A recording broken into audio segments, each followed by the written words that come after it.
Assalamualaikum warahmatullahi wabarakatuh. Apa kabar teman-teman semuanya? Semoga selalu sehat ya. Perkenalkan, nama saya Tabila Pohan. Saya dari kelas 5B Tadris Bahasa Inggris, mahasiswa Universitas Islam Negeri Sultan Taha Saifuddin Jambi. Kali ini saya akan menjelaskan materi tentang pemilihan media dalam mata kuliah instruksional media. Semoga bermanfaat ya.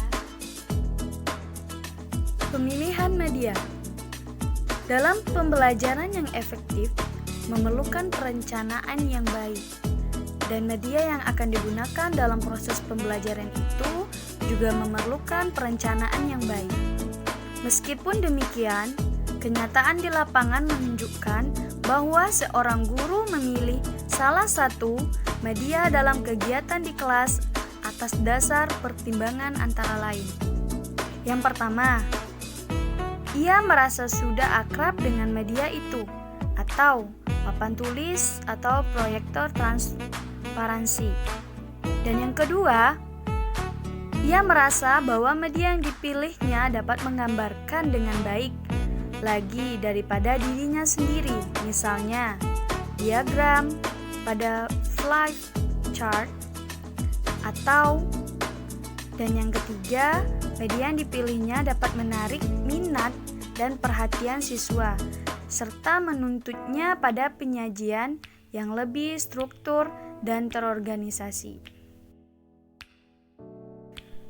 Menurut Heinik dan kawan-kawan, pada tahun 1982, mereka mengajukan model perencanaan penggunaan media yang efektif yang dikenal dengan istilah ASURE. ASURE adalah singkatan dari Analyze, Learner, Characteristic, State, Objective, Select, or Modified Media, Analyze, Require, Learner, Response, and Evaluate. Dan model ini menyarankan 6 kegiatan utama dalam perencanaan pembelajaran. Dan pada tingkat yang menyeluruh dan umum, pemilihan media dapat dilakukan dengan berbagai faktor sebagai berikut. Yang pertama, hambatan pengembangan dan pembelajaran yang meliputi faktor-faktor dana, fasilitas dan peralatan yang telah tersedia, waktu yang tersedia, atau waktu mengajar dan pengembangan materi dan media, sumber-sumber yang tersedia, atau manusia dan material. Dan yang kedua, persyaratan isi, tugas, dan jenis pembelajaran. Isi pelajaran itu beragam dari sisi tugas yang ingin dilakukan siswa, misalnya menghafal, penerapan keterampilan, pengertian, hubungan-hubungan, atau penalaran dan pemikiran tingkatan yang lebih tinggi. Setiap kategori pembelajaran itu menuntut perilaku yang berbeda-beda, dan dengan demikian akan memerlukan teknik dan media penyajian yang berbeda pula. Dan yang ketiga, itu hambatan dari sisi siswa dengan mempertimbangkan kemampuan dan keterampilan awal, seperti membaca, mengetik, dan menggunakan komputer, dan karakteristik siswa lainnya.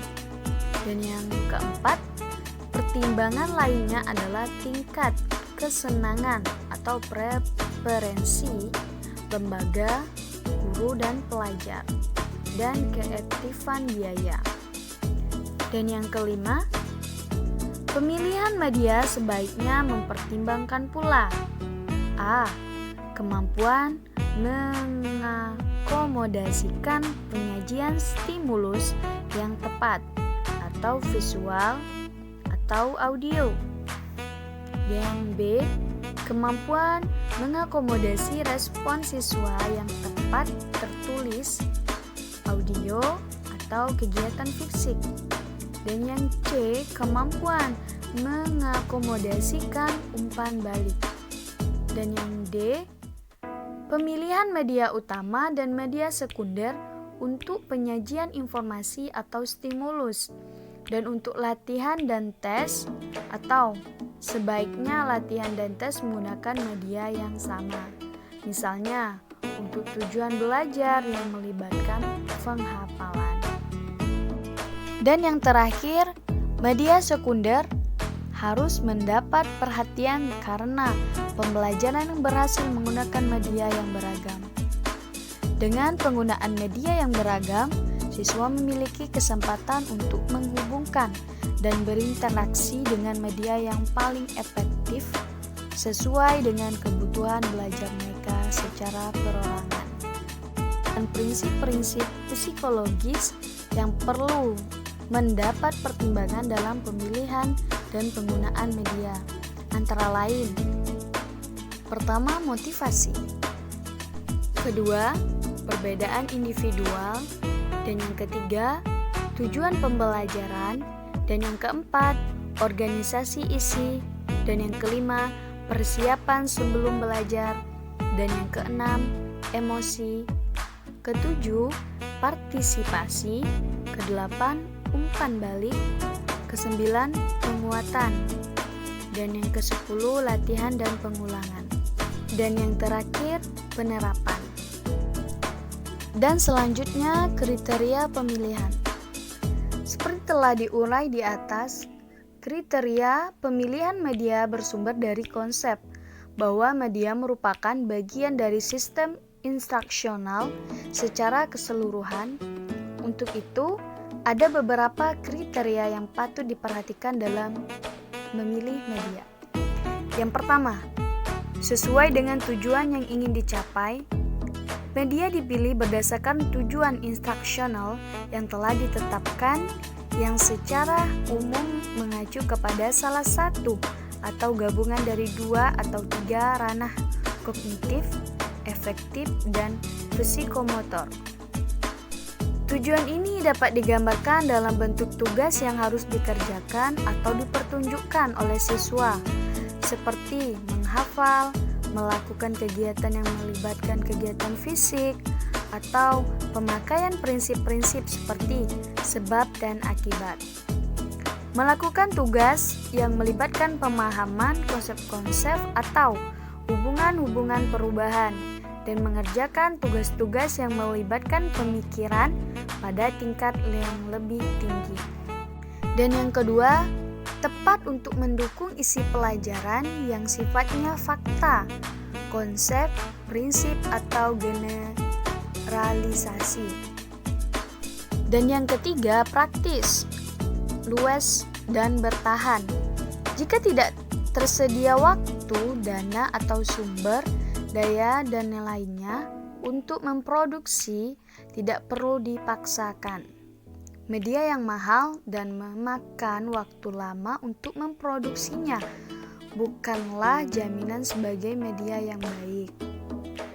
Dan yang keempat, guru terampil menggunakannya. Ini merupakan salah satu kriteria utama.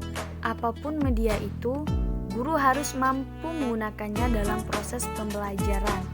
Nilai dan manfaat media amat ditentukan oleh guru yang menggunakannya.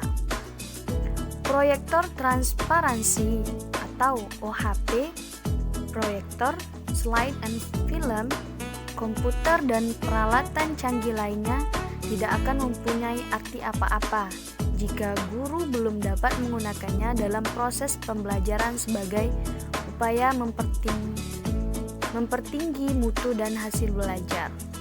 Dan yang kelima, pengelompokan sasaran.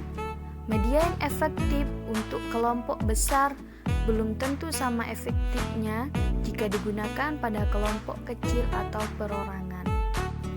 Next, yang terakhir, mutu teknis. Pengembangan visual bagi gambar maupun fotograf harus memenuhi persyaratan teknis tertentu.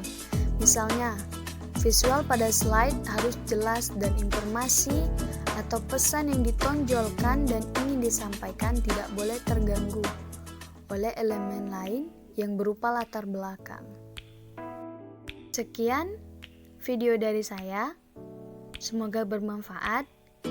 Jika ada kekurangan, itu datangnya dari diri saya, dan Jika itu ada banyak kelebihan, itu datanya dari Allah Subhanahu wa taala.